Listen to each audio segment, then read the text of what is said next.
Israel বা আমেরিকার president Trump নন। ইসরায়েলের বিরুদ্ধে সংঘাতের জন্য একজনকেই দায়ী করেছে ইরান, আর সেই নামটি হলো ইন্টারন্যাশনাল অ্যাটমিক এনার্জি এজেন্সির ডিরেক্টর জেনারেল রাফায়েল গ্রোসি। কিন্তু এতজন থাকতে হঠাৎ গ্রোসিকেই ইসরায়েলের সঙ্গে সংঘাতের জন্য দোষী ঠাউরালো কেন খামেইনির প্রশাসন? এর পিছনে মূলত দুটি কারণ তুলে ধরেছে ইরান। এই দুটি কারণকে অবশ্য আইএইএ ডিরেক্টর জেনারেল ভুল বলেই উল্লেখ করেছেন। প্রথমত, প্রথম দিকে এই গ্রোসেই কিন্তু রাষ্ট্রসংঘের রিপোর্ট জমা দিয়ে জানিয়েছিলেন যে ইরান সম্ভবত পরমাণু অস্ত্র তৈরি করতে চলেছে। সে দেশে ইউরেনিয়াম জমার পরিমাণ অনেকটাই বেশি, আর এই জমা করা ইউরেনিয়াম দিয়ে মূলত পরমাণু অস্ত্র তৈরির দিকেই হাঁটছে ইরান। সূত্রের খবর, গ্রোসই রাষ্ট্রসংঘে জমা দেওয়ার একটি রিপোর্টের নেপথ্যে কিন্তু হাত ছিল ইসরায়েলের গোয়েন্দা সংস্থা মোসাদের, কারণ তথ্য প্রমাণ সংগ্রহ করে তা আইএইএর হাতে তুলে দিয়েছিল মোসাদ, এমনটাই খবর। আর এদিকে আইএইএর ইরান সম্পর্কের রিপোর্টে রাষ্ট্রসংঘে জমা পড়তেই রীতিমতো শোরগোল পড়ে যায়। আমেরিকা সহ ইউরোপের দেশগুলি ইরানের বিরোধিতায় সরব হয়ে ওঠে।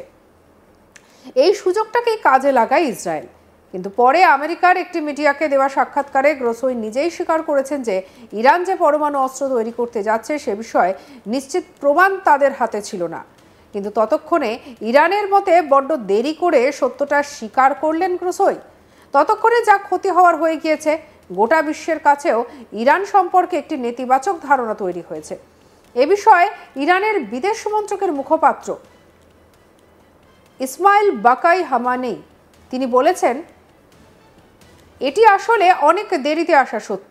তিনি বলেন, আমেরিকা এবং ইউরোপীয় দেশগুলি একটি প্রস্তাব পাশ করেছে যে ইরান পারমাণবিক অস্ত্র তৈরি করেছে, যা ইসরায়েল আক্রমণের অজুহাত হিসেবে ব্যবহার করেছিল। দ্বিতীয়ত, ইসরায়েল কিন্তু এনপিটির চুক্তি স্বাক্ষর করা দেশগুলির তালিকায় পড়ে না। তারা পরমাণু অস্ত্র ব্যবহারের নিষেধাজ্ঞা সংক্রান্ত চুক্তিতে সই করেনি, কিন্তু ইরান এই চুক্তিতে সই করেছে। কিন্তু দেখা গেল আইএইএ ইরানকে ছেড়ে ইসরায়েলকেই বেশি ভরসা করলো। ইরানের বিদেশ মন্ত্রকের মুখপাত্র বাকাই দাবি করেছেন যে এটি আইএইএর কর্তৃত্বের অপব্যবহার। তিনি সতর্ক করে বলেছেন, এই ধরনের পক্ষপাতদুষ্ট আচরণেই কিন্তু উল্লেখযোগ্য প্রতিক্রিয়া থাকবে। ইরানের প্রাক্তন বিদেশমন্ত্রী জাভেদ জারিফ গ্রোসির সমালোচনা করে বলেছেন যে আইএইএ এর ভুল এবং দায়িত্ব জ্ঞানহীন রিপোর্টের কারণে অনেক নিরপরাধ ইরানি মানুষ নিহত হয়েছেন।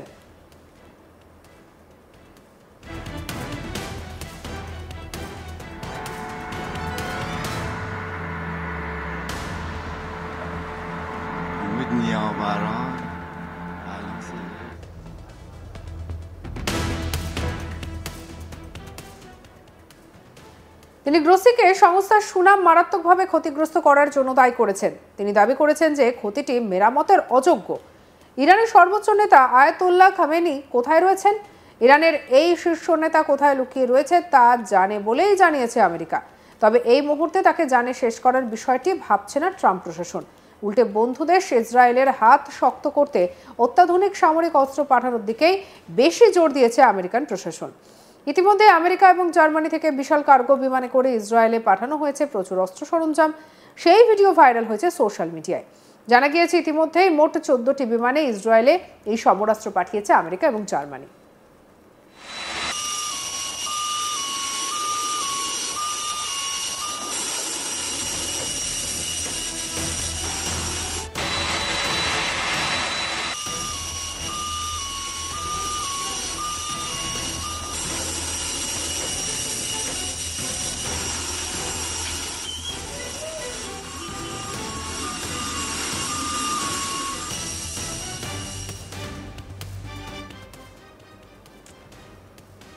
বৃহস্পতিবার 19 জুন বিষয়টি নিশ্চিত করেছে ইসরায়েলের প্রতিরক্ষা মন্ত্রক।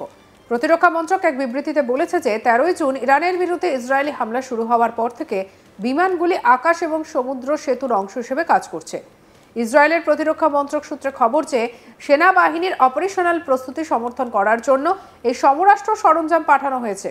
উল্লেখ্য, এই সমরাস্ত্র সরঞ্জামগুলি 7 অক্টোবর 2023 তারিখে গাজা উপত্যকায় যুদ্ধ শুরু হওয়ার পর থেকে আসা 800টিরও বেশি সামরিক কার্গো বিমানের অতিরিক্ত।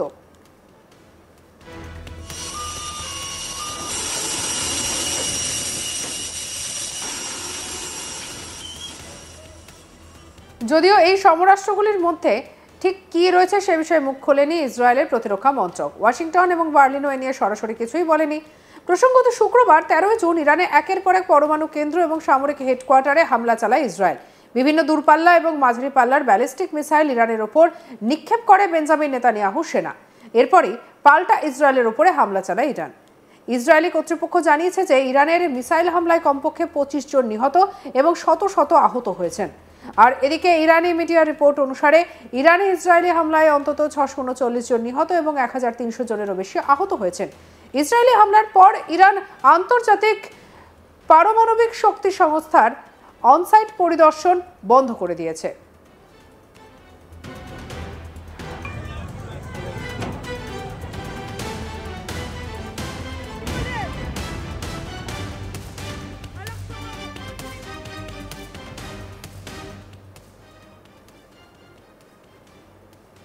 IAEA বর্তমানে পর্যবেক্ষণের জন্য স্যাটেলাইট চিত্রের উপরে নির্ভর করে এবং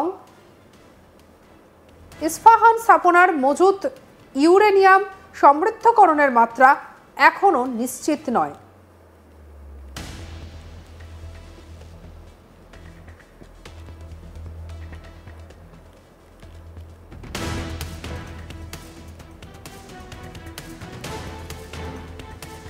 কি বলেছেন IAEA প্রধান রাফায়েল গ্রোসি? শুনব। This development is deeply concerning.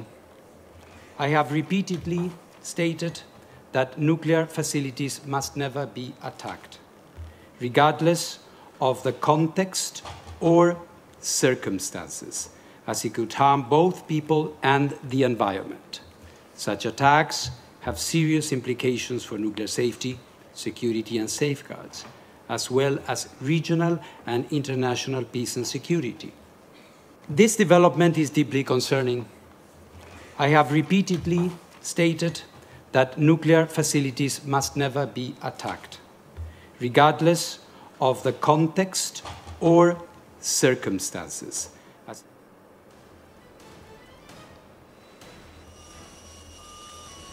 প্রসঙ্গত ইসরায়েলি হামলার যোগ্য এবং ভয়ঙ্কর জবাব দিচ্ছে ইরান। ফতা-1 মিসাইলের পাশাপাশি ইরানের হাতে সেজ্জেল মিসাইলও ইসরায়েলে ছুড়েছে ইরান।